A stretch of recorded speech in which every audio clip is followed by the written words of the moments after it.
পাল্টাপাল্টি হামলার পর যুক্তরাষ্ট্রের প্রেসিডেন্ট ডোনাল্ড ট্রাম্প দাবি করেছেন যুদ্ধবিরতি এখনো বহাল রয়েছে। তিনি বলেন, আলোচনা চলছে, যদি চুক্তি স্বাক্ষর না হয় তাহলে ইরানকে অনেক কষ্ট ভোগ করতে হবে।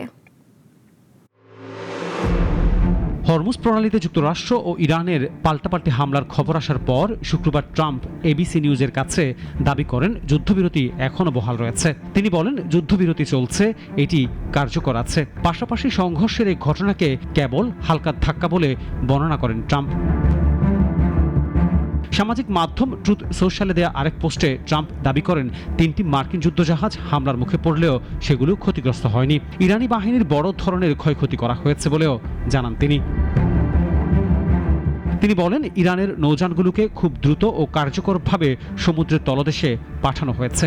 আমাদের বিধ্বংসী জাহাজগুলোর দিকে ক্ষেপণাস্ত্র ছোড়া হয়েছিল, কিন্তু সহজেই সেগুলো প্রতিহত করা হয়েছে। ট্রাম্প জোর দিয়ে বলেন, যুক্তরাষ্ট্র কখনো ইরানকে পারমাণবিক অস্ত্র অর্জনের সুযোগ দেবে না। একই সঙ্গে ওয়াশিংটন ও তেহরানের মধ্যে আলোচনা অব্যাহত রয়েছে বলেও জানান তিনি। তবে তিনি সতর্ক করে বলেন, আলোচনা খুব ভালো চলছে, কিন্তু তাদের বুঝতে হবে যদি চুক্তি স্বাক্ষর না হয় তাহলে তাদের অনেক কষ্ট ভোগ করতে হবে। ডেস্ক রিপোর্ট, নাগরিক।